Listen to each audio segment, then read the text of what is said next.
I've always, if I ever had to do, like, I always thought, like, if I could be on SNL, what would I do? I think the only thing I'd have in my bag would be, like, Drake. Okay. Yeah. And I don't have it. Like, I couldn't do it for you right now. I feel like Drake's kind of easy. You just whine a little bit and then rap. Yeah. I'd be like, hey, yeah, where were you?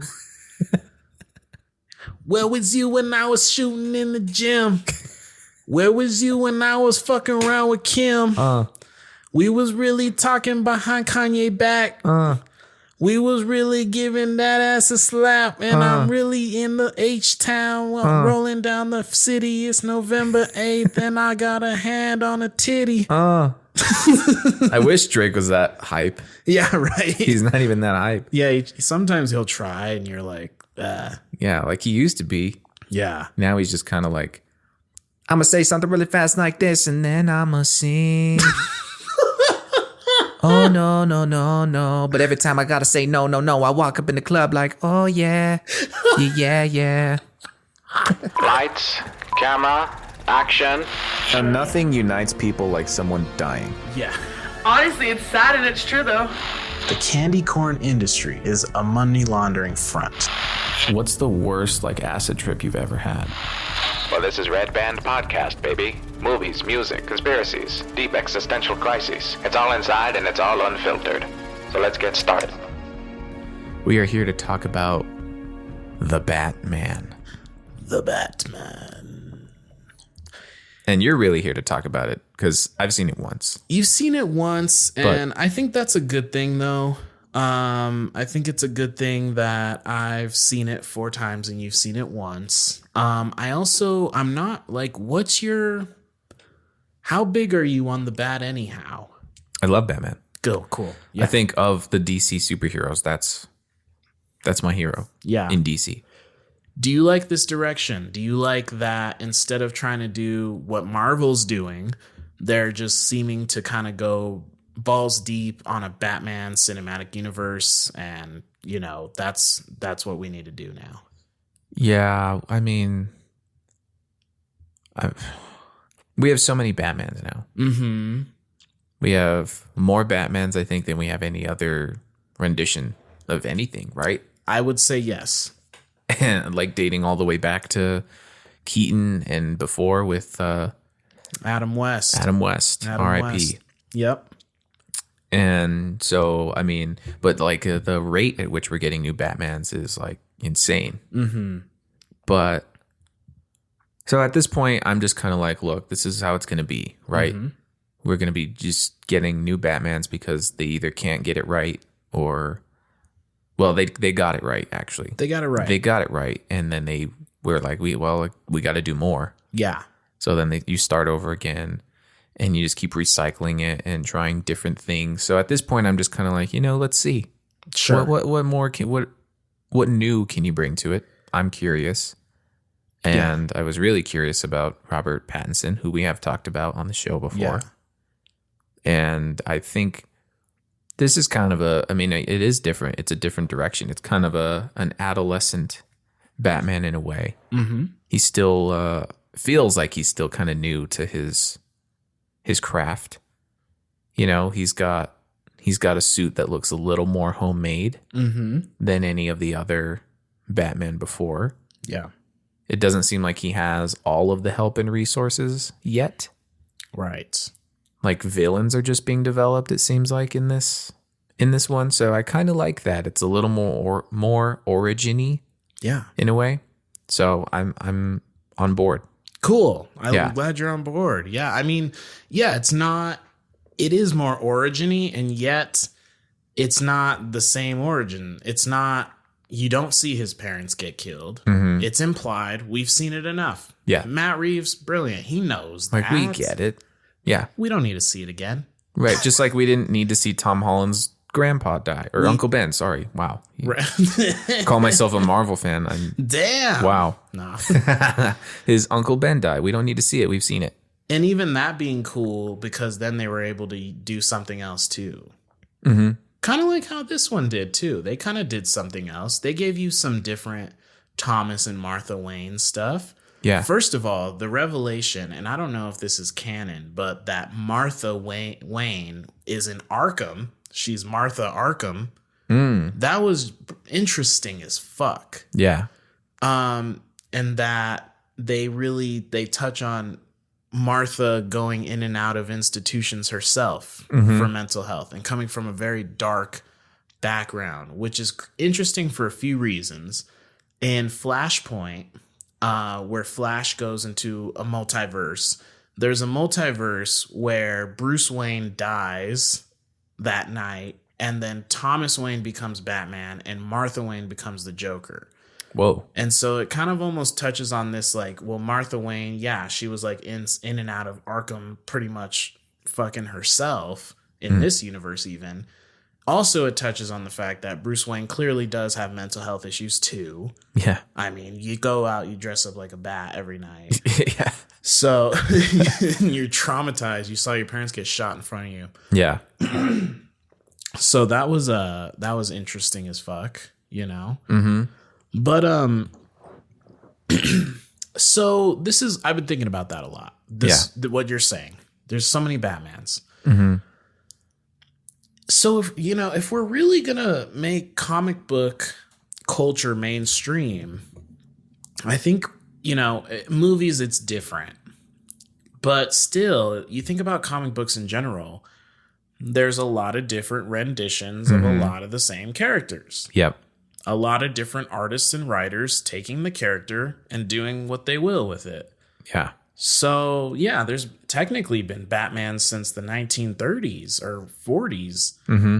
Different renditions, different styles, things like that. Same with all the characters. Now, I think the hardest part is with Marvel, we have a continuum.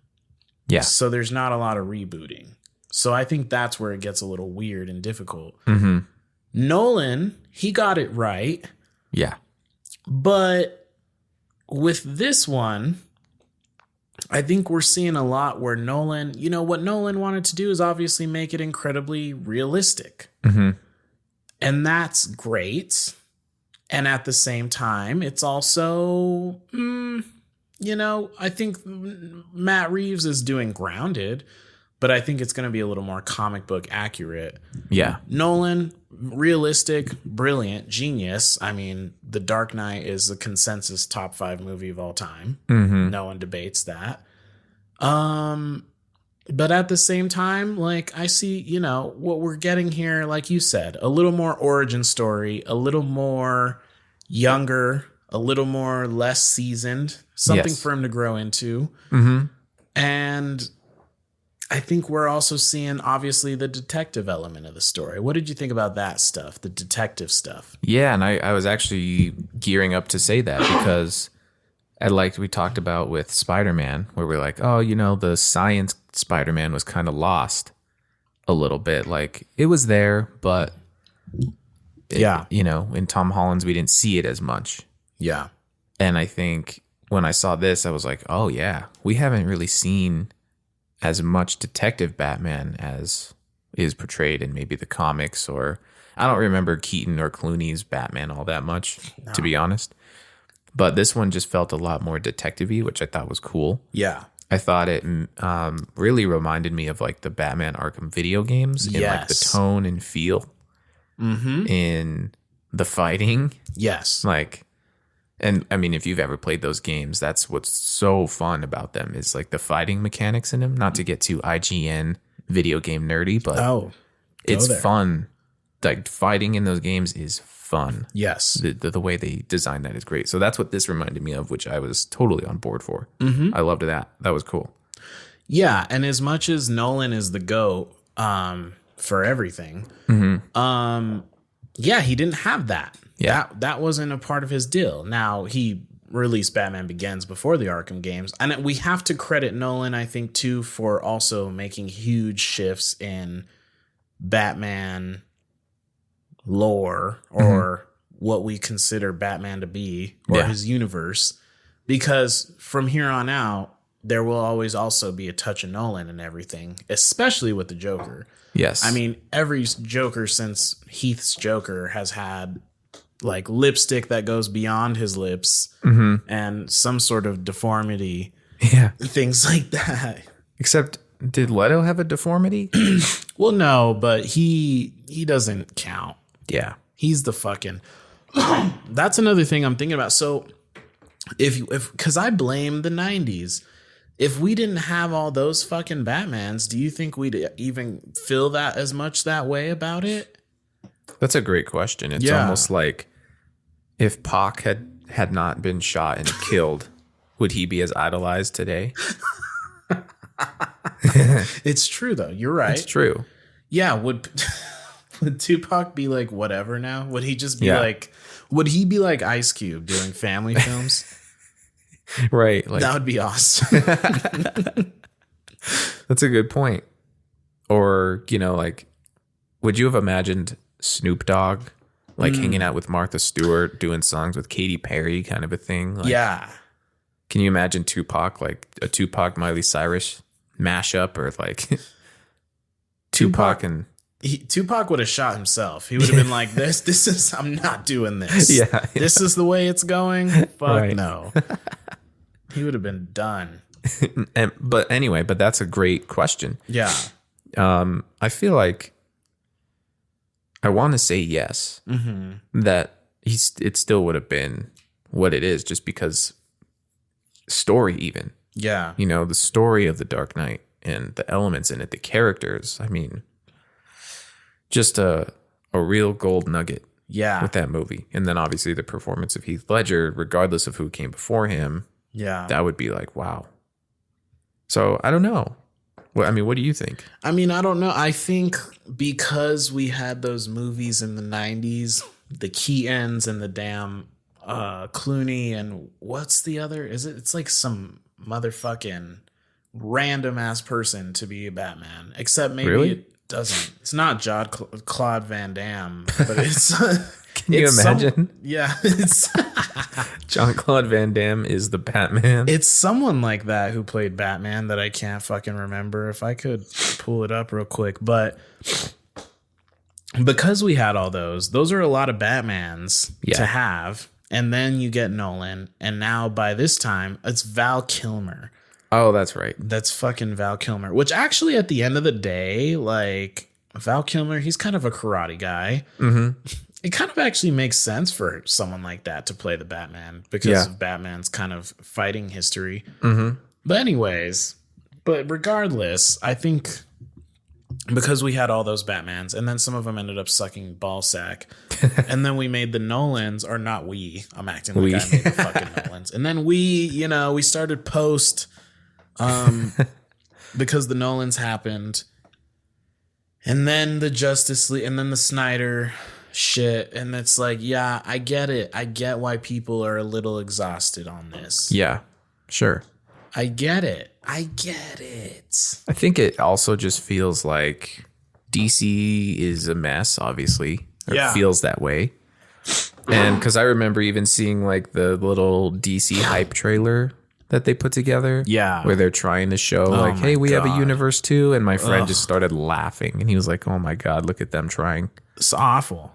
And you got, it's just, it really is a competition. You see them, it appears as though they really are trying to keep up with Marvel. Yeah. Marvel took 10 plus years before they opened the door to a multiverse. DC stumbled through a handful of movies before they're like, Flash, let's get multiple Flash in here. Yeah. We're going to do that. We'll add The Rock into the mix. Yeah. We still have Aquaman. Don't forget about Aquaman. Fuck me. Yeah, it's terrible. Yeah. I mean, I'm like, stop and just do the Batman thing. Take Pattinson, give him a world, which they're going to. I mean, I don't know if you heard, there's going to be a Penguin show. Oh, really? And there's going to be an Arkham Asylum show. That's going to kind of be like a horror. That'll be cool. Show. That's going to be sick, right? Yeah. Like, do that. Do that. I don't care, because you're right. And now with this new Flash, the Flashpoint, it's going to be a dud. I fucking wish they would just wait, but they have to. They like, okay, they knew, you think about the industry. Yeah. And why So they knew that Spider-Man No Way Home was coming. They knew they were bringing back the old actors. It was an industry secret until it happened. So that's why they were like, we got to make Flashpoint. We got to do multiverse. We got to get Keaton back. Yep. And it's like, okay, but now I don't care. I don't care. And I don't like Ezra Miller as the Flash. I don't like him. I don't want it. I don't want any of it. I don't want The Rock as Black Adam. I don't want Aquaman. You tried it. You gotta, and like they're doing, DC's so fucking confused right now. Yeah. Because you know what they did that was amazing? Peacemaker, John Cena, Suicide Squad, James Gunn. Everything they're doing that's like just darker and grittier is working. Yeah. Everything they're trying to do on like a Marvel note, you know, what ruined the Justice League? They got Joss Whedon, who directed the first Avengers, and then they threw jokes in there. Yeah. It's like, yeah, you fucked it up. Right. Right. You fucked it up. That's not what they do. That's what Marvel does. Yeah. It's just ridiculous. Yeah. So I think that's why I'm grateful for this Batman, because it really did something. I mean, it was just, for me, from beginning to end, I thought it was just, I don't know about you, but those 3 hours, I didn't feel like, ugh, I'm ready to get out of here. Did you feel that way? No, not at all. Yeah. That and it didn't feel like 3 hours. And I think I had mentioned this before, but that 3 hours seemed like a big ask Yes. for a brand new movie. Yes. But it all just worked. Like, I think, again, the detective, with how prominent the detective element of it was, I think Right. that's what really helped it. You know, because you're just question, answer, question, and new question, new lead. Who's this person? Let's follow this clue and this breadcrumb. And before you know it, the 3 hours are up. Right. Yeah, they keep you very engaged for sure. And it is a big ask. The only other movies who are typically asking you that is Lord of the Rings, which is a beautiful, brilliant epic. Yep. And then, Infinity War Endgame. And which we led up to, and they're like, they built trust with us as an audience. Yeah. Do you trust us to sit you down for 3 hours? Yep. And give you what you want? And we said, yeah. Yeah, I was like, yeah, you've earned it. And we said, not only will we sit down, we'll bend over. Yeah. Oh, yeah. Whatever you need, Marvel. Not only was it a big ask, but as a Batman film, it didn't feel big like Avengers stuff. Like, it was pretty, like, it almost felt like an independent film. I liked that. I like that too. Obviously, we like that, right? That's more our realm right now. Yes. Indie. Doable. And are we doing spoilers on this? I think we should. Okay, it's time. I mean, it's been out for... We waited. Yeah. Yeah, we waited. Let's see, when did it come out? March 4th. Yeah, it's almost the end of the month. Yeah. If you haven't seen it or had it spoiled, I mean, we talked about this. Now you could tell a difference between this and Spider-Man No Way Home. Yeah. Yeah. In terms of like that type of thing. Like level of spoilers. As I say spoilers, I'm thinking to myself, what really, other than like obviously the how the movie ended and whatever, but like what, there wasn't anything crazy. I thought Alfred getting injured, that was different. I thought it was ballsy. I was like, are they going to kill Alfred in the first movie? I really thought, I know. I was like, damn, he's really got nobody now. They're just doing it. They're taking it there. They're like, we're tired of the Alfred thing. And that's the other thing. So many Batmans, so many Jokers, so many Alfreds. So many Alfreds. And I just feel like Michael Caine nailed it too. That's the thing. He had the look. He had the persona. He had the composure. Yeah. But anyway, I don't need to derail on that. No, it's okay. So back to the DC thing too, though, that when you were talking about how it's confusing, it's like, are they, if they're doing this Flashpoint thing and it's Michael Keaton, but not Ben, I'm assuming? Well, because I think saying Ben might be in it. Well, because health-wise, I think this is the role that really pushed him over the edge. Yeah. That's what the story is anyway. Right. That I think he was doing some heavy drinking. Oh, yeah. Because of this role or due to writing the role or trying to write it. And so it's like, if he comes back and then Keaton comes back, are we going to involve, like, what's the extent? Where's the cutoff? Yeah. Christian Bale? Are they going to get Christian Bale to come back? Is Robert Pattinson going to be in it? I mean, what they've like almost set up, like they like start a universe and kind of abandon it and start a new one and kind of abandon it. And it's just like all these little fragments floating around. It feels lost and confusing. You've got Jared Leto's Joker, who, Ben Affleck's Batman makes an appearance in that Suicide Squad. So they're obviously connected, but now, and then where does Joaquin Phoenix's Joker fall? Right. How is he connected, or is he not?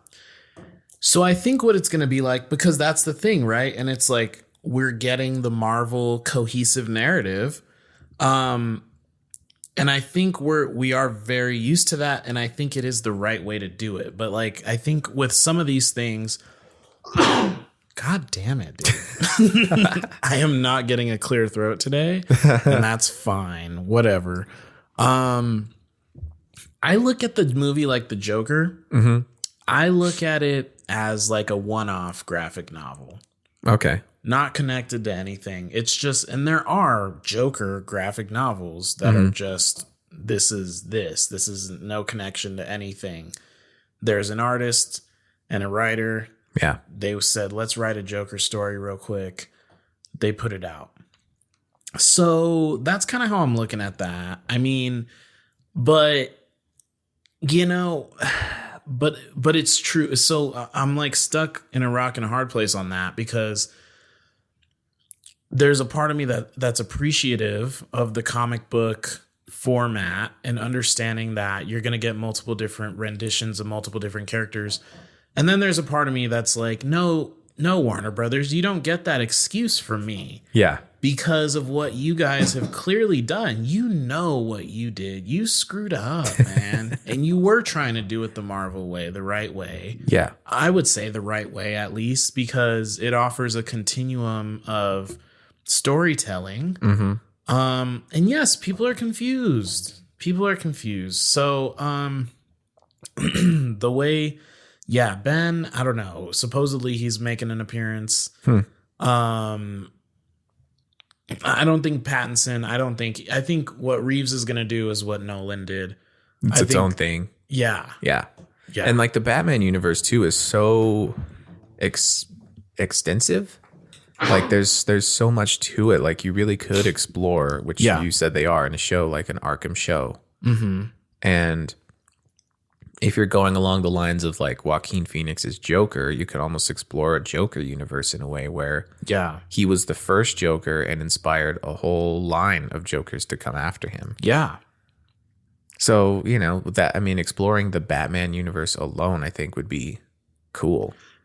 I think it's fine enough. Just kind of like the Spider-Man universe is. But here's that interesting part. I mean, they are making, okay, so you think like I would say the Batman is to Joker was Spider-Man is to Venom. Mm-hmm. But the Venom standalones are not super, great. Yeah. Like, so I was going to say Spider-Man is one of the only standalone characters who you would want to explore his universe in that way. I think you still do. Sinister Six. Yeah, Sinister Six. Yeah. You got the Kingpin. You got a lot. And then Venom. But I will say it does seem like Batman's the only person who you could give one of his villains a standalone film and make it fucking good. I would think. Yeah. But, and again, this is coming from someone who, like, I have seen none of the Wonder Woman movies. Yeah. I haven't seen Aquaman. I haven't even seen Shazam, who till this moment I forgot is he part of this? He's part of DC, but he's a part of this like thing they're trying to do? He technically, yeah. Because isn't Black Adam the villain for that? Yeah. Okay.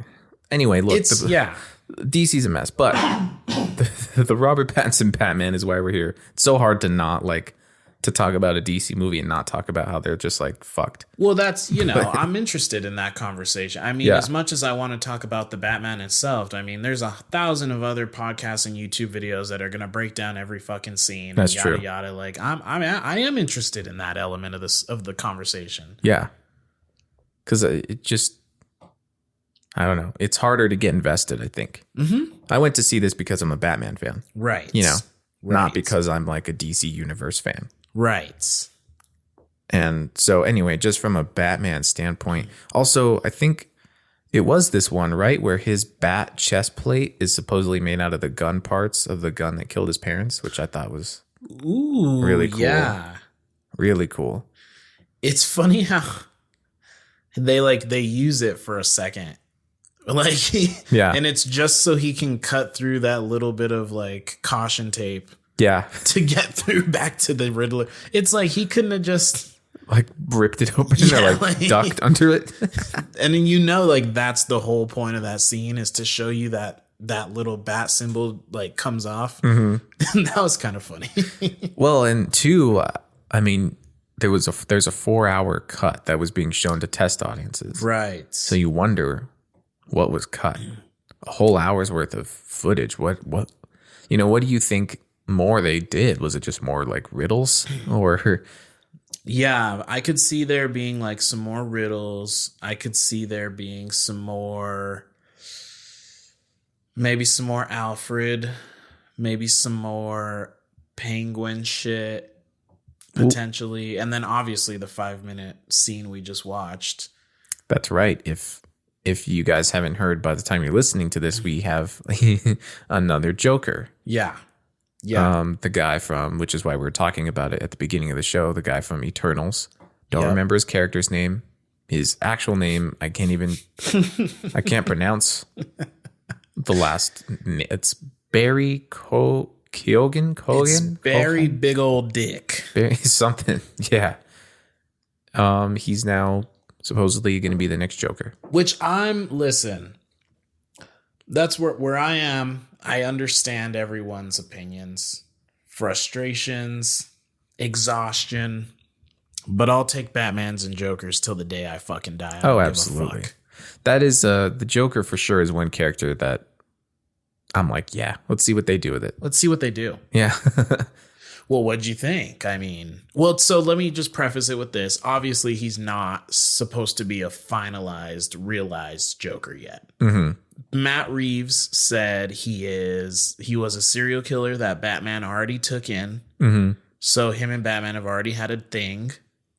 And obviously he's already in Arkham. Yeah. He's not the Joker, and that he has a birth defect that kind of makes him smile. Although it looked like that more in the movie when you see him briefly, and in this scene it didn't really seem that way. But so that's, anyways, what did you think? Yeah, so what we're talking about basically is a deleted scene that was released from the Batman, and Batman goes and is talking to the Joker, this Batman's Joker. And when you say birth defect, I did not get that. To me, It didn't seem like birth defect. I thought maybe, this Joker was in some like horrific accident, because he looks more like almost a burn victim. Yeah, which I would actually like, because, and Matt Reeves specifically mentioned something like, and maybe he was just talking about like what makes him the Joker, and like he said something like this Joker, he doesn't fall into chemicals, he's not like the Heath Ledger, although he kind of feels like it, but yeah. But it almost seems like they are almost still going with like a chemical thing, like a chemical burn victim thing. What it looks like. Yeah. He's got a lot of the back of his head is completely bald. It's burned, or it looks like deformed. Yeah. Thin hair. It's like missing. His face severely dysmorphed. Dysmorphed? Fucked up. Yeah. And no, but that's exactly it. Is everything about this movie feels like just the cusp. Yeah. Like just the tipping point. This Batman is figuring out some stuff. Even if you want to talk about the movie, I felt like his voice changed. Yeah. Over the course of the movie. At the beginning, when he's in the suit, it was kind of just normal in a way. Yeah. But by the end of the movie, I felt like he started putting on a little bit more of that, like, where are the drugs going? Rachel. Yeah. No, I'm just kidding. I love that. I keep joking that Rachel. That's like the fucking. And so same with this Joker, is it seems like the whatever it was that happened to him, and now he's like figuring out. He's starting to turn more into the Joker that we kind of know. Yeah. He doesn't have the makeup yet, right? But he'll find that. That'll be like his thing. He'll find the makeup. He'll find the suit. Maybe get some hair plugs. I don't know. Right. Yeah. So I think I'm not going to lie though. There's a part of me that kind of is on the fence. I think he's going to be great. I know he's a great actor. I know the laugh is on point. Mm-hmm. The design, I'm indifferent. I'm whatever about the design. I have faith, but like the actor's voice is so distinctly him that it's almost weird. Like, so it's hard for me a little bit when I just hear that actor. Oh, okay. That's the only issue I'm having with it. And I don't know enough about that actor. Right. I haven't seen enough of his work to like have that. So I'm in my head, I'm like, yeah, it sounds Jokery. The weird thing though is that I think when I watched Killing of a Sacred Deer, I thought his voice was one of the most interesting things about him.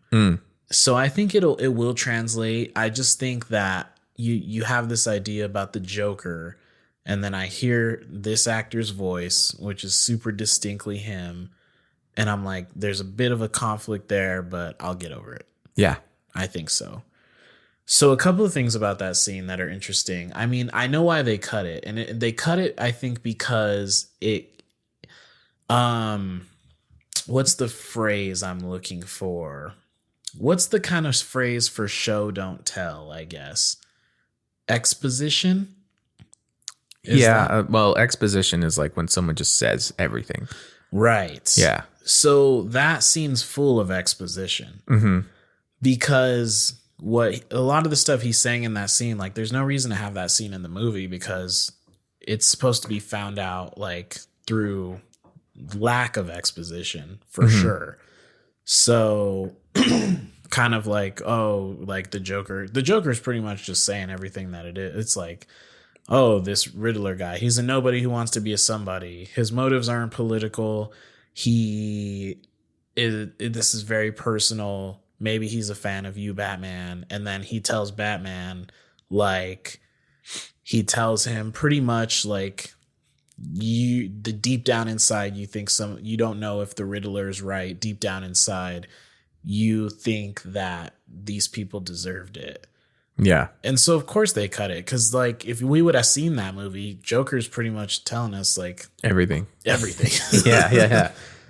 So I get that why they cut it, but I'm glad they, put it out just to give us a little glimpse into the Joker and what he'll be. And I don't think he's going to be in the sequel. Oh, really? No, I don't think so. I think they're going to give it another movie. Interesting. I think they're going to have him. I think he'll probably break out of Arkham at the end of the second movie. Another thing people are pointing out is when Batman hands him those files, he gets the files back and there's a paperclip missing. Oh. So Joker was taking a paperclip. They're also talking about Anna Taylor-Joy as a Harley Quinn. Oh, I could see that. Can you see that? I did not see that, but I could see that. Could see that. Yeah. So I think Anna Taylor-Joy's Harley Quinn gets a job at Arkham in the second Batman movie. I think she builds this relationship with the Joker.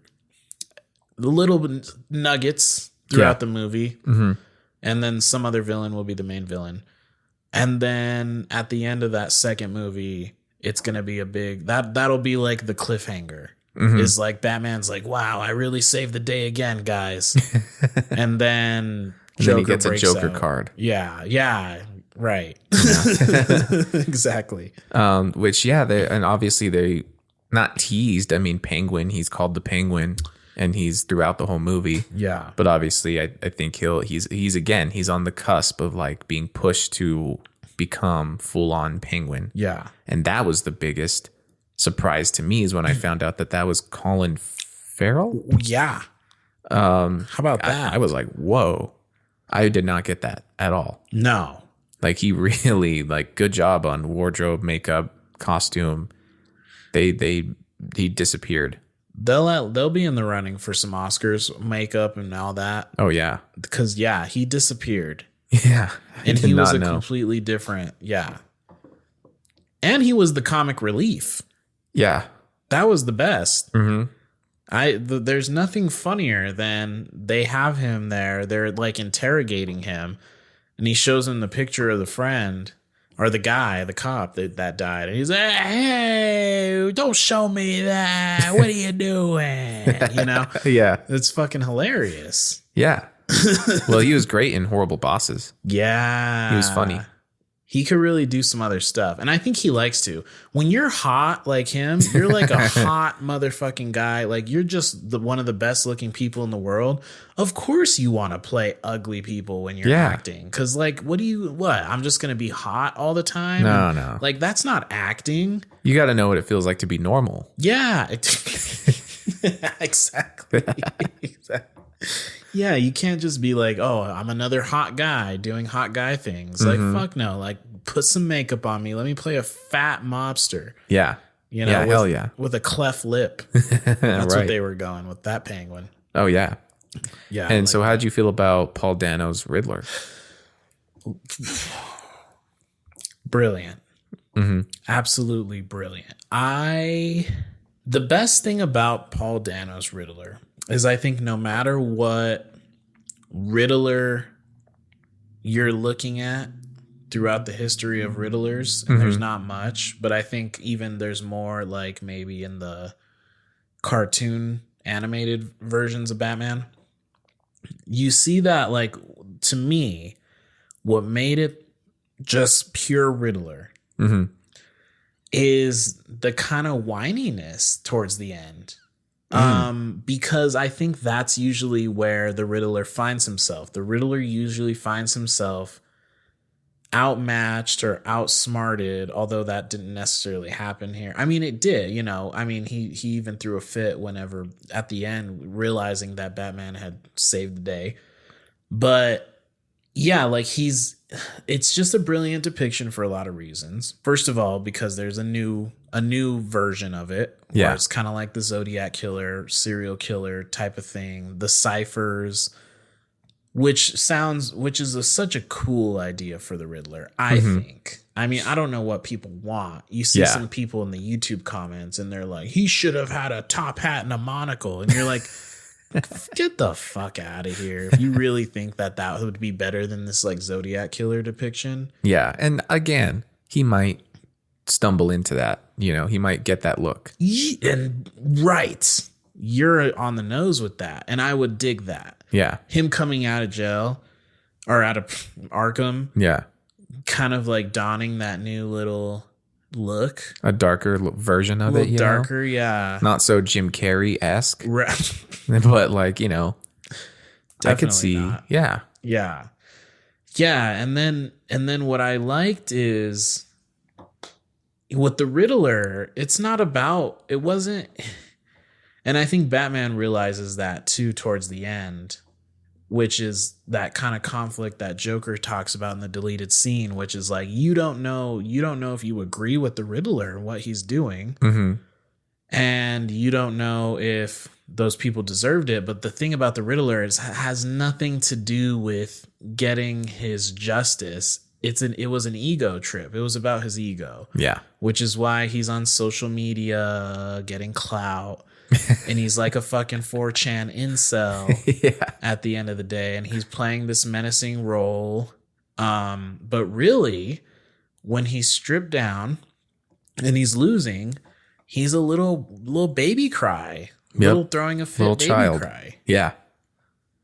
Yeah. And I think also just from an acting point, he did great. I mean, if you've seen Prisoners. Yes. Anybody has seen Prisoners, a great movie, just in general.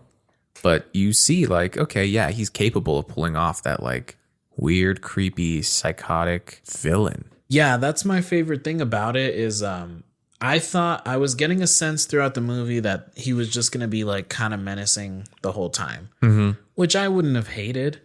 But the moment that two moments, probably the moment where they get him at the diner.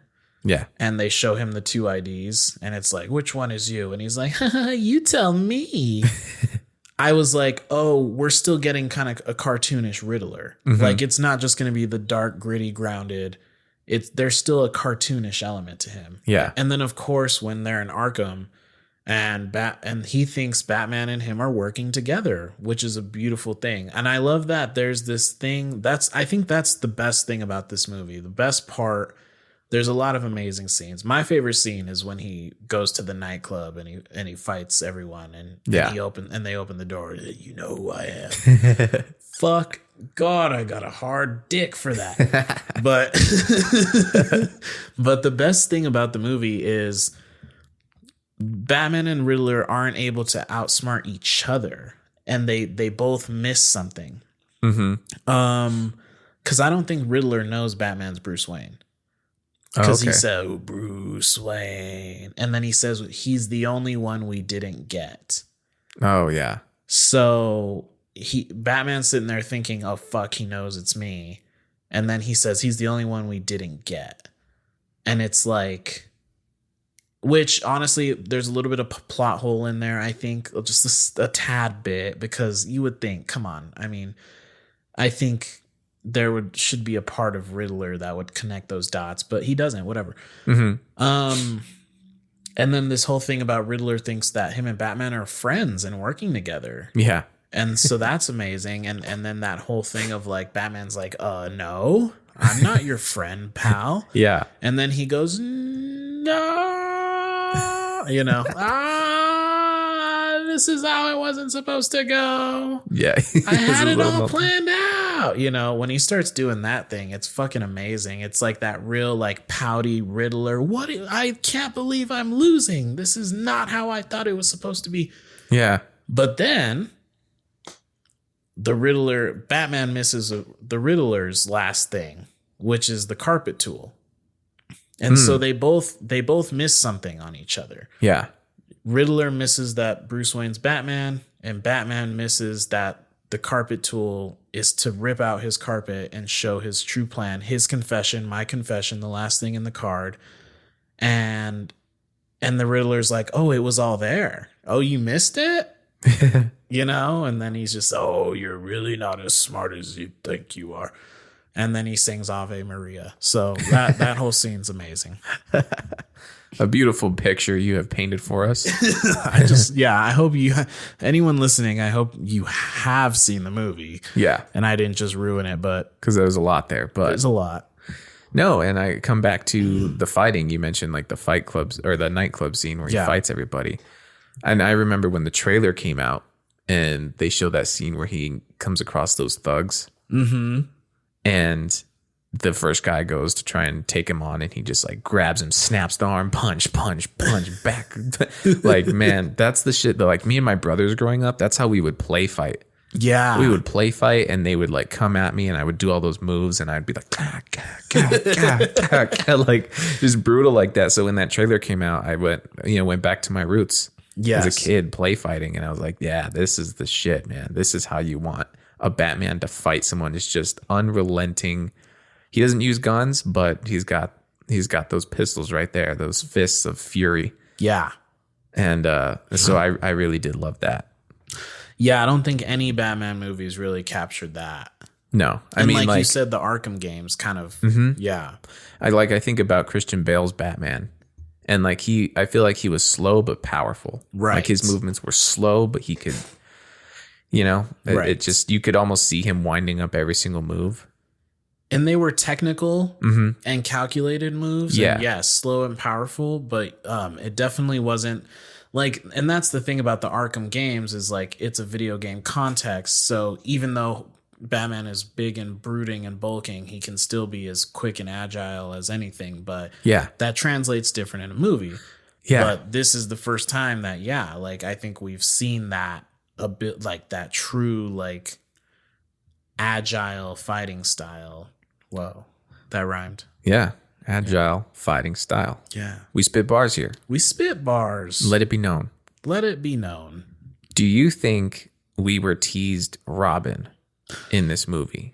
Because to me, he seemed to have this odd connection with this young boy. Right. And every time he encountered this young boy, he would like stare at him. And I'm sure it's like, oh, he sees a part of himself in this young boy who's lost his parent, one of his parents. And, you know, so he relates to him on that way. But I mean, you think about the relationship with Batman and Robin, that's what it is, isn't it? Mm-hmm. And it's like Robin lost both of his parents my information on it's so foggy, but I think he comes from the circus. Yes. He comes from the circus. He loses his parents in a trapeze accident or something like that. That's exactly right. Yeah. And so anyway, you see throughout this movie, Batman seems to have this connection. He just like every time he sees this kid, he like stares for a long time. Yeah. And you're like, it's either weird or this like, is them Batman, like, do we need to yeah, ban you from the Chuck E. Cheeses? No, I'm just kidding. right. But it's kind of like maybe this is them teasing Robin. Yeah. I don't know. I think I don't think that kid's gonna become Robin, but I do think it is teasing his heart for other orphans and the desire to help him out. So I do think it's teasing that 100%. Yeah. And I think it is teasing Robin. Even in the beginning, the kid in his Halloween costume, he like has a sword, which reminds me of like Damian Robin, which is Bruce Wayne's son, Robin. If you haven't seen Son of Batman and Batman vs. Robin, the animated movies, you should check them out. They're fucking really good. They're dark, gritty. And it's like, that's the Robin from those, which is his son, which is kind of I don't know if that was a thing before New 52 run of comics. But anyways, yeah, I definitely think it's teasing his affinity for wanting to take in orphans and help them. So yeah, absolutely. I absolutely think it's teasing Robin in that way. I don't think that kid himself is going to become Robin because I think that'd be kind of, there's not a lot of depth to that kid, unfortunately. Right. He was just the child of a mayor. Yeah. And as Catwoman put it, another white privileged kid. and as the Riddler put it too, just an orphan sitting in a tower overlooking the city. Yeah. So that wouldn't really. I think I think they are going to do a Robin though.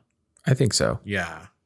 I'm cool with that. Me too. Because I don't even know the last time we saw one. Nolan teased it, which was like, oh, don't tickle me like that. Don't tickle my fancy. Don't tickle me like that and then leave. I was told that I'm not told. My sources tell me. No. I just read somewhere that Christian Bale wouldn't do Batman if Robin was in it. Oh, weird. Yeah, so he wasn't willing to do a Robin. And I believe he wasn't going to sign on if they were going to do Robin. It's so weird to me, like the things that actors put a stance on. They put their foot down on the like why? What is his what's his reasoning behind that? Because he didn't want people to think he was homosexual. No, I'm just kidding. You know what? You said that and I bought it. I legitimately bought it. Like I don't know Christian Bale, obviously, but I could see that. No, I think maybe it's more like it would have come across as too childish. Yeah. Christian Bale's not going to do a kid's movie. No. Unless it's like Howl's Moving Castle. Right. But like, yeah, he probably didn't want to be like, are we making I want to make a film, not a movie. I want to. Yeah, you do. You're good at impressions. Thanks. It blows my mind. What would he say? Alfred, I want to make a film. Make a film, not a movie. How the fuck do you do these so well? We need to get a run of like things. Like I need to do an interview with Robert Downey Jr. or like Christian Bale or any other impressions you do or 1950s horse race guy. Like, we'll do like a series where like I just interview you doing impressions. Excellent. I think that'd be fun. That'd be great. That'd be funny. You could do a whole podcast episode where I'm supposedly not, I'm out for the day. Yeah, so Estevan is out for the day. He's got the shingles. But I got Robert Downey Jr. actually. He's here. Robert, how's it going? Good. Yeah. Yeah, doing great. Yeah, your dad died recently. How you doing with that? Yeah, it is getting a little too Barbara Walters-y for me. It's a little 2020. You seem nice, but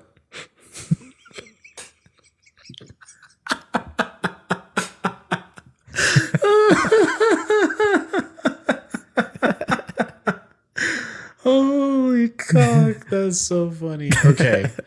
We got to do that. That's money. New idea. That's money. You're the impressions guy. It's your fault. It's my gift and my curse. It's your gift and your curse. Because I can't do that. I can't. If I ever had to do, like, I always thought, like, if I could be on SNL, what would I do? I think the only thing I'd have in my bag would be like Drake. Okay. Yeah. And I don't have it. Like, I couldn't do it for you right now. I feel like Drake's kind of easy. You just whine a little bit and then rap. Yeah. I'd be like, hey, where were you? Where was you when I was shooting in the gym? Where was you when I was fucking around with Kim? We was really talking behind Kanye back. We was really giving that ass a slap. And I'm really in the H-Town rolling down the city. It's November 8th and I got a hand on a titty. I wish Drake was that hype. Yeah, right. He's not even that hype. Yeah, sometimes he'll try and you're like, Yeah, like he used to be. Yeah. Now he's just kind of like, I'm going to say something really fast like this and then I'm going to sing. Oh, no, no, no, no. But every time I got to say no, no, no, I walk up in the club like, oh, yeah. Yeah, yeah. You're too good at this. You're so good at that. That's insane. I didn't have a lot of friends growing up. You're an impression guy. So I had to make my own. You had to talk to yourself. You had to talk. Yeah. The voices in my head. Yeah. The voices in your head are Drake and 1930s radio horse race guy. Horse race guy. 1940s auctioneer. Yeah, 1940s auctioneer. The point of that was just to say that my theory is that Christian Bale thought it would have been too childish to do like a Batman and Robin. Christian Bale would not have allowed it. Yeah. Yeah.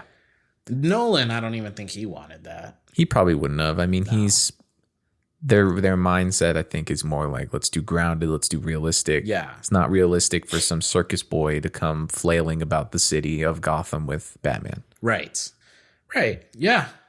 And I think this one will open that door. I think they're willing to say we're grounded, we're realistic, but we can work with that. Like, we're willing to take it there. Because I think Nolan is interested in the subject matter and the content, but he's interested in being Nolan. And he's Nolan. Like, he is who he is. And that's what I love about Christopher Nolan. Yeah. He's distinct. You know you're watching a Nolan film when you watch a Nolan film. At least since, because I don't know, you, but still the subject matter. But he got that distinct style and look, Batman Begins, Interstellar, Inception, all that shit. You got it in Tenet. You see it in Tenet. But he's Nolan. So he's like, I'm going to do me. Yeah. He's like, I'm going to make Batman, but I'm going to do me. And with Reeves, I think he's interested in doing Batman. Like, he's like, I want to do Batman, Yeah. And I think, like, there's a limitation in the sense that, like, the Robins we've had before, I think it's getting past that. It's finding a way to make Robin cool and not this, like, almost vibrant, brightly colored spandex kind of kid. It's Twink. like, how do you make Robin badass? Yeah. And that's what I think maybe if they do bring Robin into this, they'll try to do. That's what I kind of think they'll do. They'll make Robin a little more like Damian Wayne Robin with like like kind of more like a little bit more on the assassin-y type of side. That would be so cool. But like with the sword type Batman, like Damian Wayne. Yeah. But I don't think they'll make it that he's Bruce Wayne's son. But I think they'll take notes from that and apply it to Dick Grayson. Yeah. I think they will. I think it'll be Dick Grayson. I think they'll take notes of that. Jason Todd, who knows if they'll get there. But I mean, I was kind of hoping that they'll do Death in the Family on screen, which would be Jason Todd. But maybe they'll make it just Dick Grayson. I don't know. But yeah, I mean, there's a lot of good Robins to pull from. I mean, even like Teen Titans Robin. Yeah. And Young Justice. You ever watch Young Justice? That's the most underrated cartoon television show, comic book show ever. Hot take. Not a hot take. I think everyone knows that. It's underrated, but I think not as many people know about it. Yeah. It ran on Cartoon Network for like 2 seasons and then they canceled it. And it's bullshit. It was amazing. And it was great stuff. I just think they weren't selling enough toys. And that's bullshit too. But then they realized how amazing it is. They brought it back on HBO Max, obviously. Huh. And I think there's like 2 more seasons now. Okay. So yeah, if you ever fill in a cartoon. Yeah. Yeah, Young Justice. Young Justice. It has that perfect tone of like, yeah, this is for kids, but this is for adults too. Yeah. You know, it has that vibe. Kind of like the original Teen Titans a little bit. Yeah. Which I didn't watch a whole lot of, but I know enough about. Yeah. Yeah. Yeah. And so we've got another Catwoman now too. Yeah, we do. Selena Kyle. She's cool, man. She's cool. She's badass. My girlfriend's listening. I'm not gonna. No, I'm just kidding. You're like, she's cool. That's all I can say. I'm not gonna. No, I'm just kidding. No, I think, man, it was a great depiction of Catwoman. I liked it much better than Michelle Pfeiffer's. Okay, and I don't remember much about hers, but I think they needed to go that route. I also, it was pretty comic accurate, at least to the comic book year one. Especially the outfit she's wearing when she's trying to kill Falcone and all that when she's in there. That's like the same exact outfit she's wearing in that comic book year one. And it's comic accurate where in that year one comic, she's kind of like an escort too. And is like has a young girl who lives with her who's also kind of an escort who ends up getting in some trouble. Okay. So they definitely use that stuff. And then they made it a good love story. Like, I don't think Anne Hathaway's, that wasn't really a love story thing. Michelle Pfeiffer's probably kissed Keaton Batman. But in the comics, like, yeah, like Batman and Catwoman, like they're a thing. They're an item. Yeah. And that we don't even talk about Halle Berry's Catwoman. Great actress. Bad movie. Yeah. One of the worst movies of all time. I saw that as a kid and I probably thought it was okay then. Right. But I haven't gone back to watch it and I just feel like it's not good. What were they doing here? We love a good early 2000s, late 90s, early 2000s film trope. The basketball scene. Like, what was it with movies back then where they always wanted to have a scene at a basketball court? Like, that happens in Daredevil. Really? In the old one, Ben Affleck. That happens in Catwoman. Huh. There's a lot of movies around that time where they would just do a scene of the characters playing basketball. And it didn't matter. It was Daredevil. It was Catwoman. And it was basketball. Yeah. And I think that's when people point to the cringy scenes of Catwoman, that's one of the cringiest is like her and that guy are for some reason playing basketball. And she's like kind of doing acrobatic things playing basketball. And I even think she dunks. Really? Just like a really bad way of showing that they have superpowers. Yeah. So, I don't understand, but, you know, it's fun, I guess. But yeah, it was pretty bad. And so I think, Zoe Kravitz, shout outs to her. She did Yeah. amazing. I think she's perfect for the character. I think comic accurate. She's a wonderful actress. Yeah, good stuff. Good stuff. And then obviously his car. Hello, the Batmobile. Again, like we've mentioned several times, it's on the cusp. Like it looks like it's a work in progress. Yeah. You know what I mean? But it's still so cool. So they did this cool thing for this Batman where they did do a prequel novel, I guess, kind of explaining some stuff. And I guess like for Robert Pattinson's Batman, he used to do a little street racing. Oh, cool. So he's really into the car thing and was building his own car around that time. Okay. And so that's pretty fun. And you could see that. But yeah, I mean, I don't know about you, but that's a scene besides the first nightclub scene. And it's that scene that like I've seen it 4 times. Every time it happens, I get a tingle. Yeah. And the way that the Batmobile starts up and it's just that, ooh, boy. And then when I first saw I was a little disappointed that they put that scene in the movie. I mean, in the trailer. Yeah. Where Penguin's like, I got you. And then he comes out of the fire and stuff. I was like, damn it, man. I kind of wish I didn't see that before this. But seeing the movie 4 times, every time that scene happens, I'm a little kid again. Yeah. And it's just, there's nothing better than that. There's nothing better than that. And that you reminded me too of that scene afterwards, which I thought was kind of cool that they did when he's like handcuffed and his feet are cuffed. Yeah. And then Batman and Commissioner Gordon are walking away and he's waddling towards them like a penguin. Like a penguin. And I was like, I like stuff like that. I love stuff like that. Yeah.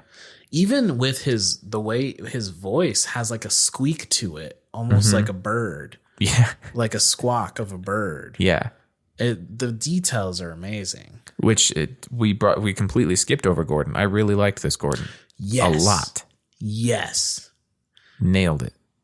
So nailed it in a way. I mean, you gotta say, like the Nolan Gordon, just like the Nolan Alfred, seemed to just be so perfect. But at the end of the day, like this Gordon, this Batman, the way they are together, their relationship together, their work together, their detective work together is probably the most accurate thing that's ever been portrayed in a Batman movie. Man, and it just feels so like you're rooting for both of them. Yes. Which I loved Gary Oldman's right. Commissioner Gordon. Absolutely. Loved it. But I didn't feel that sense of like rooting in the way that I did in this one. Yeah, like I'm glad that I didn't see anything about this Gordon's personal life, because I think that was a big part of the Nolan. It's like you were you knew his personal life, his wife, his kid, and that became even a part of the end of The Dark Knight. But with this one, it was just like this Gordon, he's just a real New York detective. He sleeps at the desk. Kind of guy. I mean, all he does is work. Who gives a shit about his home life is like? He just cares about working with the Batman. Yeah. He only trusts the Batman.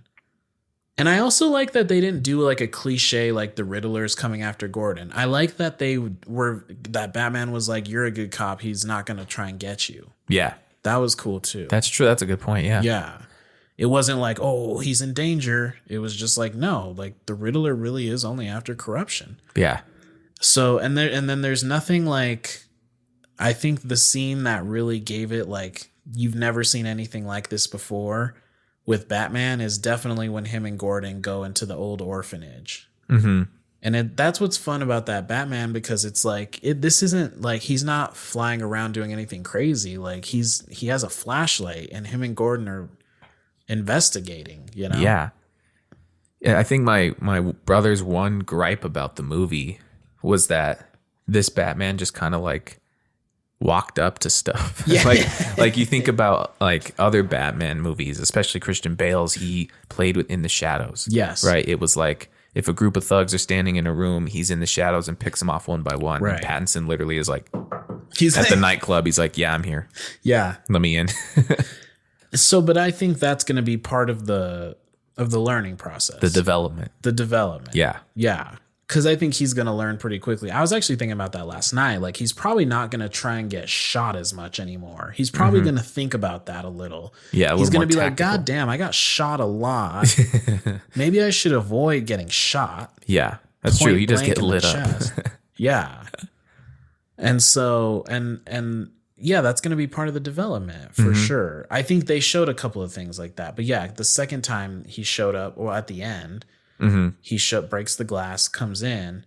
I think he's going to learn about other stealth techniques because he does that thing that sets off that smoke. Yeah. And that's like, oh, I bet you he made a mental note. Yeah. Like, I should use that. And then, yeah, he's just going to realize, like, yeah, a little more anonymity, a little more stealth. But I understand your brother's gripe, but I actually kind of liked that. Yeah. Even though I wouldn't want him to stay like that. So overall, Overall, what's your rating? Do you have a rating? Yeah, if we're going out of 10, I mean, I'm that's a 9 out of 10 for me. Yeah. Yeah. I mean, there's only I don't know what movies that I've ever seen are a 10 out of 10. So that's pretty much, I mean, you got to really be a 10 out of 10 super rare. So for me to say 9 out of 10, I'm like, it's practically perfect. And that's a really good rating for a DC Batman reboot. Yeah. A 3-hour DC Batman reboot. That's Absolutely. a great rating. Yeah, it's a definite 9 out of 10. I was chasing the dragon. I saw it a lot. But I'll tell you, the first time that I watched it that day with my little brother, right when he came to Albuquerque, he flew to Albuquerque, he got off the plane, we got tickets, we saw it. I will remember that for the rest of my life. Yeah. And that'll be one of my greatest, happiest movie watching memories ever. And I think because of the sentimental value seeing it with my brother, I mean, I got to put it up there with or above No Way Home. I mean, No Way Home was amazing, but it was just one of the best experiences I've ever had watching a movie. Also, I don't think I'd give No Way Home a 9 out of 10. Okay. Because upon second watch of that, there's some stuff. There's some stuff, but I mean, I don't care. I do need to see it again. Now it's out now. It's out now. I'm going to go snatch that. I'm a physical DVD guy. Yeah, I love it. I love a good download, but I mean, downloads come with the physical DVD anyway. Right. I like to have that case. I like to have that hard copy. I want to do that again. So, especially thinking about this movie, I was like, yeah, of course, I have to buy this on DVD. So, yeah, I'll be this, No Way Home. Like, this has been a very great it's not necessarily post-pandemic, but post-lockdown movie renaissance. It's been pretty fun. And I will say, I think you mentioned this in the last episode, but we shared something similar. Like, for whatever reason, seeing the trailer for the Batman, right? Like, I remember walking in to see Dune, and the trailer was going for Batman. And there's something about it, like maybe the cinematic style, the shots or whatever, but it did. Or maybe it's the element that we said where it's a superhero movie, but it feels almost indie. Yeah. That really tickled my fancy, where I was like, I really want to make again. I really want to write a script. I really want to go and like execute and create something. Yes. Felt the same way. Hadn't felt that inspired in a while. After seeing the Batman. I think you're right. I think it was that indie film. I think it was realizing like I could do something like this that's not Batman, but maybe something along the spectrum of vigilante. Yeah. Obviously I'm big on, I want to write something that takes place in Albuquerque. I think we're ripe for that. Yeah. I think we have enough crazy I mean, Breaking Bad obviously showed us that. So it's like, I think there's enough stuff that I'd really want to write something here. I mean, truth be told, I've had some stuff in mind. Yeah. I've always wanted to shoot something at the Big Eye, like the old porn theater, not porn shit, not a scene where someone goes to the porn theater, but like because it says the Big Eye like that, and it has that eye on there. Okay. I'm like, God, I'd love to capture something there. Like, so I've been starting to think like that again. So yeah, definitely inspired. It's sick, man. I'm ready. What's your rating, Batman? I want to give it like the same. I mean, I've only seen it the one time. Yeah. So I think it's harder for me. But the fact that I want to watch it again is a good sign. Definitely. It's a great sign. I'd probably put it right up there anywhere from 8 to 9. 100%. Yeah, 8 to 9. For sure. It's not perfect. Not much is. Yeah. I mean, it's The Dark Knight's 10 out of 10. Mm-hmm. I'm not going to sit here and say it's better than The Dark Knight. No. Dark Knight's a 10 out of 10 movie. Yeah, and you can't compare them in a way because they're different. Right. They're approached differently. Exactly. So, yeah. This is fucking... There you have it. If you haven't seen The Batman and you're a fan of Batman, I don't know what you're doing. Yeah, sorry we ruined it. Yeah. Yeah. Yeah. But, I mean, fun movie still. Fun movie. And what's crazy, too, is that it didn't have a ton of action. Right. If you think about a Batman movie, like we mentioned earlier, it was a lot more detective element. Yep. With some action sprinkled in, but it still felt good. Like every action scene came and it felt well paced out. I don't know. It was a really good Batman movie. Mm-hmm. Balanced. Balanced. And yeah, the lack of action wasn't a detriment to it at all. No. In fact, it may have been its strength. Yeah. There you go. And so Billy, however you pronounce your last name. Yeah. You're up. He's up. Let's see how this goes. Let's see what this Batman universe becomes. Hopefully it doesn't just fall apart and we start again. Yeah. Hopefully this can go somewhere conclusive. Robert Pattinson did say he would do porn if this Batman doesn't work out. So is it really a loss? No, it's a win-win. It's a win-win. Right? Like if this flops, then we get to see him flop. Yes. Oh, shit. Oh, on that note, baby. On that note, you know what to do. You know. You got to like. You got to subscribe. You got to share. You got to listen. Seriously, put this on in the background. Yeah. While you clean. While you work out. Yeah. While you're trying to sleep. While you investigate crime. While you investigate crime. Put on your mask and listen to us while you fight crime. Just do it. Yeah, just do it. Just do it. And give us ratings because they have ratings now on Spotify and Apple. Let us know how we're doing. Let us know what you think. You're the people. Review. You're the ones who we're talking to. So let us know what you want to hear. And we will see you next week. See you next week, y'all. Lights, camera, action. And nothing unites people like someone dying. Yeah. Honestly, it's sad and it's true, though. The candy corn industry is a money laundering front. What's the worst acid trip you've ever had? Well, this is Redband Podcast, baby. Movies, music, conspiracies, deep existential crises. It's all inside and it's all unfiltered. So let's get started.